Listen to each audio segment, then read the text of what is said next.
Hi అండి, welcome to our channel. ఇవాల్టి క్లాస్లో నేను 10th క్లాస్ ఫస్ట్ లెసన్లో కబీర్ గురించి వివరణ ఇవ్వబోతున్నాను. कबीर 1398-1518 कबीर का जन्म 1398 में काशी में हुआ माना जाता है. गुरु रामानंद के शिष्य कबीर ने 120 वर्ष की आयु पाई. जीवन के अंतिम कुछ वर्ष मगहर में बिताए और वही चिरनिद्रा में लीन हो गए. कबीर का जन्म 1398 में काशी में हुआ माना जाता है. కబీర్ పుట్టింది 1398లో కాశీలో పుట్టారు. गुरु रामानंद के शिष्य कबीर ने 120 वर्ष की आयु पाई. గురు రామానంద్ శిష్యుడు కబీర్ 120 సంవత్సరాలు ఆయు పొందారు. అంటే కబీర్ వాళ్ళ గురువు ఎవరంటే రామానంద్. जीवन के अंतिम कुछ वर्ष मगहर में बिताए और वही चिरनिद्रा में लीन हो गए. जीवन के అంతిమ కుచ్ వర్ష్ జీవితంలో ఆయన చివరి రోజుల్లో, అంతిమ కుచ్ వర్ష్ అంటే చివరి రోజుల్లో మగహర్ అనే ప్లేస్లో ఆయన ఎక్కువ కాలం గడిపారు. అండ్ అక్కడే చిరనిద్ర అంటే మరణ్ హోగయా అంటే చనిపోయారు, చిరనిద్ర అంటే చనిపోవటం.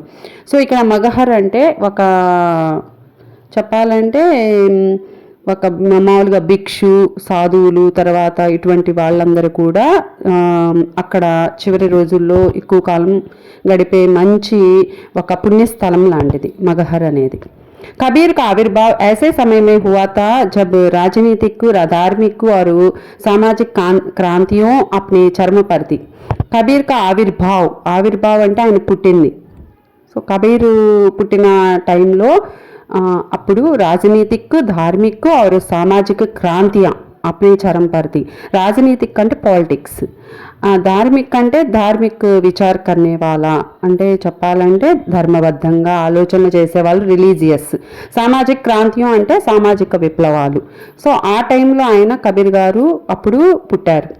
సో అందుకే కబీర్ క్రాంతిదర్శి కవితే, ఆయన క్రాంతిదర్శి కవిగా ఉన్నారు. ఉనికి కవిత మే గహరీ సామాజిక చేతన ప్రకట హోతీ హై. ఆయన కవితలన్నీ కూడా చాలా డెప్త్గా సామాజిక చైతన్యం అనేది ఎక్కువగా ప్రకటిస్తూ ఉంటుందన్నమాట. ఉనికి కవిత సహజ హీ మర్మకో చూలేతీ హై. సో ఇవన్నీ రియాలిటీ కనపడుతుంది కాబట్టి ఇక్కడ మనకి ఈయన కవితలన్నీ కూడా సహజంగానే మన మనసుకి హత్తుకుంటాయి. మర్మకో చూలేతీ హై, మర్మ అంటే హార్ట్, సో హార్ట్కి హత్తుకుంటాయి అన్నమాట. एक और धर्म के ब्रह्मांड बरों पर उन्होंने गहरी और तीखी चोट की है.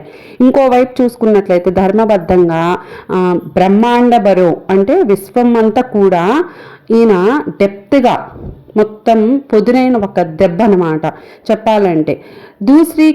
दूसरी और आत्मा परमात्मा के विरह मिलन के भावपूर्ण गीत गाए हैं.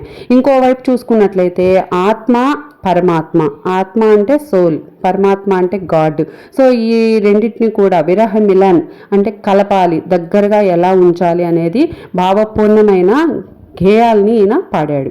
కబీర్ శాస్త్రీయ జ్ఞానికి అపేక్ష అనుభవ జ్ఞానికో అధిక మహత్వ దేతే. కబీర్ గారు శాస్త్రీయ జ్ఞానాన్ని అపేక్షించి అనుభవ జ్ఞానానికి ఎక్కువగా ఇంపార్టెన్స్ ఇచ్చేవాళ్ళు. సో అనుభవ జ్ఞానం అంటే ఎక్స్పీరియన్స్ అనమాట. ఏదైనా సరే మన కళ్ళ ముందు జరిగింది ఏదైనా అనుభవ జ్ఞానాన్ని ఈయన ఎక్కువగా నమ్మేవాడు. ఉనకా విశ్వాస సత్సంగమేత और वे मानते थे कि ఈశ్వర్ ఏక హై, వహ నిర్వికార్ హై, అరూప హై. ఆయన నమ్మకం అనేది ఎక్కువగా సత్సంగాల మీద ఉండేది. మరియు ఆయన ఒకటే నమ్మేవాడు, భగవంతుడు ఒక్కడు. తర్వాత ఆయన నిర్వికార్ అంటే ఫియర్లెస్, భయం లేకుండా. అరూప హై, అరూప్ అంటే ఆకారం లేకుండా అని చెప్పి. కబీర్ కి భాష పూర్వీ జనపద్ కి భాషా థీ. ఆయన భాష పూర్వీ జనపద్ భాష. उन्होंने जनचेतना और जनभावनाओं को अपने शब्द और साखियों के माध्यम से जन जन तक पहुंचाया. ఆయన ఏం చేశాడంటే జన చైతన్యాన్ని మరియు జనాల్లో ఉన్న భావనలు మొత్తం కూడా ఆయన యొక్క గేయంలో తీసుకొని, శబద్ అంటే గేయం, ఆయన యొక్క గేయంలో తీసుకొని, సాఖ్యో అంటే మామూలుగా ఇక్కడ ధర్మబద్ధ ఉపదేశాలు ఇస్తూ ప్రజల్లోకి ఆయన యొక్క గేయాల మొత్తాన్ని కూడా ఆ విధంగా ఆయన పబ్లిసిటీ చేసుకున్నాడు. ఇది కబీర్ గురించి. గురించి. ఇక్కడ మనం పాయింట్ వైజ్గా బాగా గుర్తుపెట్టుకున్నట్లయితే ఫస్ట్ నుంచి కూడా చాలా ఈజీగా ఉంటుంది. మెయిన్ పాయింట్స్ అనేది మనం అక్కడ పెట్టుకున్నట్లయితే, అంటే పుట్టడం ఫస్ట్, నెక్స్ట్ వచ్చేసి ఇక్కడ ఆయన గురువు పేరు రామానంద్, తర్వాత వచ్చేసి ఆయన చివరి రోజుల్లో ఎక్కడ చనిపోయారు, నెక్స్ట్ ఆయన పుట్టిన సమయంలో ఏమేమి జరిగింది, రాజనీతిక్, ధార్మిక్, సామాజిక క్రాంతియో, తర్వాత వచ్చేసి ఆయన ఏమంటారు, కబీర్ని క్రాంతిదర్శి కవి.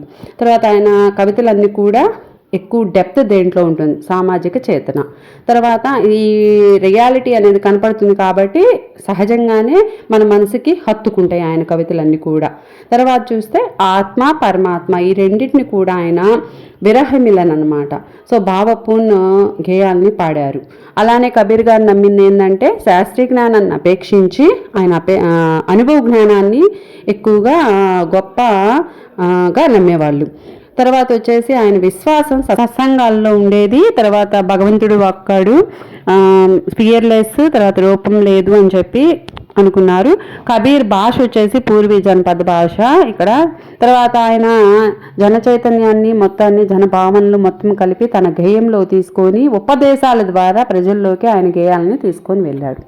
Thank you for watching.